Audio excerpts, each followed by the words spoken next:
Sortie de l'hôpital La Quintini où elle a perdu son bébé dans des circonstances troubles. Esther Aurélie Bell n'arrête de pleurer de n'avoir pu tenir son nourrisson entre ses bras. Je suis même dépassée, je ne sais même que je... Cette histoire me rend, depuis un certain moment, je ne dors pas. Rendue dans cette formation sanitaire le 31 mars dernier en compagnie de son fiancé, sa belle-sœur et sa mère. Esther Aurélie Bell, tombée dans un coma, se réveillera toute déçue de la disparition du bébé qu'elle a porté 8 mois dans son sein et enfanté, comme l'atteste le rapport de l'infirmière dans son carnet médical. Je n'ai pas vu l'enfant. Le problème est qu'elle ne m'a pas montré l'enfant. Je ne sais pas si l'enfant était vivant ou si l'enfant était mort. Ou j'avais fait quel sexe, je ne sais pas. Elle est venue, elle m'a nettoyé. Je reste tranquille. Je lui dis, qu'est-ce qui se passe? Elle ne me répond pas. Qu'est-ce qui se passe? Elle ne me répond pas. On ne m'a rien dit. J'ai commencé de pleurer. Sans aucune trace, elle s'interroge où sont passés le placenta et le fruit de ses entrailles. J'ai dit à maman, maman, oui. On me dit que l'enfant est mort. L'enfant est déchiqueté. Où est le fœtus? Où est le placenta? C'est là où maman me dit, mince. Elle remonte vers la salle d'accouchement. C'est là où on lui dit, mais madame, vous demandez quoi? Le truc est resté ici pendant longtemps. On a posé la question de savoir à qui appartenait le truc. Personne n'a répondu. On a jeté. Elle dit carrément que c'est la stagiaire qui a pris l'enfant à les jeter dans, elle dit, dans le vidoir. C'est pas possible. Elle a jeté l'enfant dans le vidoir. Qui est le stagiaire qui a jeté l'enfant dans le vidoir? Elle ne parle pas. Perdue dans les spéculations douloureuses d'une mère qui a porté un fœtus sans voir à quoi il ressemble à la naissance. Esther Aurélie Bell n'est pas convaincue des explications des infirmières et de la mise au point du professeur Noël Essomba, le directeur de l'hôpital à Quintini. La jeune dame concernée, arrivée pour menace d'avortement tardif inévitable, a expulsé un fœtus non viable. Ils parlent de quel avortement? J'ai appris ça aujourd'hui, mais j'étais terrifiée. Ils veulent camoufler l'histoire comme ça, là, tout en bas. Parce qu'après, ils sont venus me demander pardon. L'autre, la sage-femme a failli, elle est venue, elle me dit qu'elle veut m'injecter. C'est ma vie qui était en jeu hier. Voilà pourquoi je suis sortie de l'hôpital. Disant que c'est le directeur qui a demandé qu'on vienne me prendre l'injection, on vienne m'injecter. Pourtant, le directeur n'était pas au courant de ça. Voilà pourquoi je sors de l'hôpital. Alors que ce vide restera à jamais gravé dans sa mémoire, Esther Aurélie Bell demande que justice lui soit rendue. Bonjour surtout à tous les Camerounais, bonjour à tous les Africains. Et ne restez pas insensibles à notre cause, nous les Camerounais. Parce que nous avons presque les mêmes sensibilités, les mêmes mots, et parfois qui sont beaucoup mieux améliorés ailleurs que chez nous. Et encore une histoire d'enfants, de bébés, à l'hôpital, dans un hôpital au Cameroun.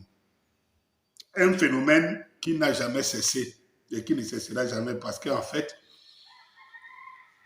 si la dame qui a perdu son bébé ces jours-ci à l'hôpital central, si les caméras se sont braquées parce que la famille est bruyante, vous pouvez imaginer le nombre de femmes, des pauvres jeunes femmes, des pauvres femmes qui n'ont rien parfois, qui viennent à l'hôpital accoucher seules. Vous imaginez, et ces femmes qui n'ont pas les moyens d'alerter, de faire appeler par exemple les médias et tout. Donc ce n'est pas un cas isolé. Les cas que nous connaissons au Cameroun, c'est le propre de notre société. C'est des cas où peut-être les victimes sont actives et tout. Qu'est-ce que j'allais dire en plus? C'est que vous ne comprenez pas, ou bien que quelqu'un m'explique comment une dame, une femme peut porter son bébé pendant au moins 8 mois dans son ventre, va dans un hôpital, paye les frais d'accouchement, paye les frais et tout, et qu'il arrive même que son enfant passe, il passe, qu'on ne lui dise pas, qu'on ne dise à personne. Et que dès que la personne prend conscience, on lui dit ton enfant est mort, on est allé jeter. Jusqu'au placenta. Demandez-moi à quelle société nous nous trouvons. Vraiment. C'est cette société-là que le père qui nous a mis dans cette situation-là veut mettre son fils. que lui, il n'a même pas connu ce qu'on appelle l'ombre de la souffrance, l'ombre de la galère. Est-ce que vous imaginez ça? Dans quelle société où une simple infirmière peut se lever et dire ton enfant il est mort et on l'a jeté. Et quand vous voyez un directeur qui vient approuver une thèse d'avortement à 8 mois, est-ce que vous pensez que le minimum, le dernier degré, c'est-à-dire que le minimum de déontologie dans ce métier, dans cette profession est respecté? Et ces cas ne sont plus isolés. Parce que quand vous avez le même cas une fois, 2 fois, 3 fois, 4 fois, ce ne sont plus des cas isolés, ce ne sont plus des cas isolés. Ça devient une règle. Et tout. Parfois, on change de bébé. Une dame accouche, mais on voit ailleurs, dans les sociétés modernes, l'homme même accompagne sa femme dans Regardez, écoutez, il faut être un peu maboule, quoi, pour ne pas comprendre que tout est ficelé d'avance. On vous interdit d'être accompagné dans votre accouchement. Y compris même par le géniteur, on interdit. Et puis par la suite, vous accouchez, on interdit de donner votre avis sur votre propre situation. Et on vous dit, une stagiaire allait jeter un enfant qu'on ne voit pas. Et comme vous voyez, ça va se passer comme ça, c'est toujours passé. Aucune ouverture d'enquête, aucun juge, aucun procureur. Parce que ça, c'est le phénomène. Les Camerounais sont abandonnés à eux-mêmes. Nous sommes victimes d'un système qui broie ceux qui n'ont pas, ce qui broie les sans-voix. Lorsque je vous ai dit ici, mes chers frères, que concentrons-nous sur le M22, qui est une association justement à caractère social, afin que ce genre de mots, vous voyez les gens qui vous estiment que c'est la politique et les partis, être fidèle dans les partis politiques, c'est l'objet, ce qui va secouer le Cameroun du pays. Voilà ça. Vous ne pouvez pas imaginer. Moi, si j'avais un permis de port d'armes, j'ai perdu un enfant dans un hôpital de la place. Si j'avais un permis de port d'armes, je tuais au moins, dans cet hôpital, je tuais au moins 20 ou 25. Je vous jure. Si j'avais un permis, je tuais au moins 20 ou 25. Je ne vous dis pas ce que j'ai entendu.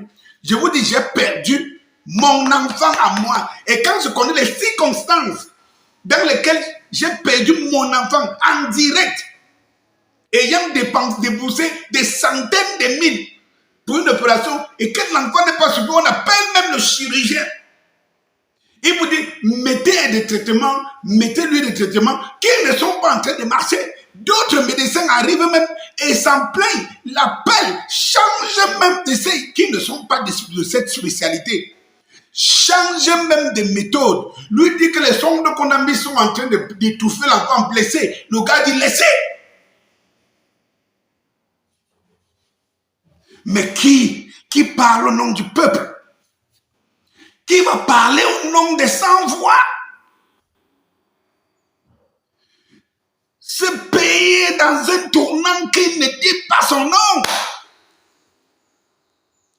Ce qui est impensable ailleurs est une règle chez nous. Et on est là à tergiverser si j'aime tel leader, je fais ci, je voilà mon parti, le parti de mon village, voici le... Vous êtes à tergiverser. On peut tuer un être humain n'importe comment et on se rend compte que on fait prête plutôt allégeance aux gens qui ont de l'argent au détriment de quelqu'un qui a été assassiné sauvagement et brutalement. On peut voler l'enfant. C'est un fait divers. Comme les médias en ont parlé, là, c'est un fait divers. La suite sera quoi? Matike qu'on avait fendu le ventre devant la cour parce qu'aucun médecin. La suite, c'est quoi? Autant de vols de bébés qui se sont passés ici, on connaît avec c'est la fille de Konsamba ou bien machin. La suite, c'est quoi? Les Camerounais sont spectateurs. Ils sont spectateurs de leur de leur propre turpitude. Ils sont des spectateurs, des bavards. Quand tu leur dis, mettez-vous, venez ici. Dans ce cas, on dit non. On a notre leader là-bas. On a machin du que tout. Tout le monde va y passer. Mes chers frères, tout le monde va y passer. Et le monde nous regarde. Ils se disent, mais quels sont ces gens qui vivent au Cameroun? Quels sont ces gens qui vivent au Cameroun? C'est-à-dire que le minimum de revendications sociales dépasse les Camerounais. Mais attends, ta santé. Mais ce qui arrive, j'aime mon oncle, pas son âme, qui nous disait, mais ce qui est arrivé dans la maison de Cana, c'est ce qui arrive dans le poulailler. Mais chacun observait le malheur de l'autre comme s'il n'était pas concerné. Il se contentait de faire les commentaires. Même les médias ne font que des commentaires. Et personne ne se dit, quand ça va arriver chez moi, qu'est-ce qui se passera?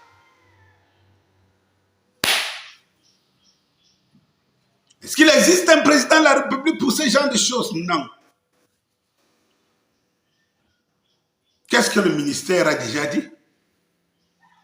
Quelle est l'enquête officielle qu'on a lancée, même quand on sait que ça ne aboutirait pas? On s'en fout de l'espèce humaine camerounaise. On s'en fout parce que l'espèce humaine camerounaise même s'en fout de sa propre personne. C'est-à-dire que le Camerounais même se fout. Je les fais vraiment bonne journée. Bonne journée.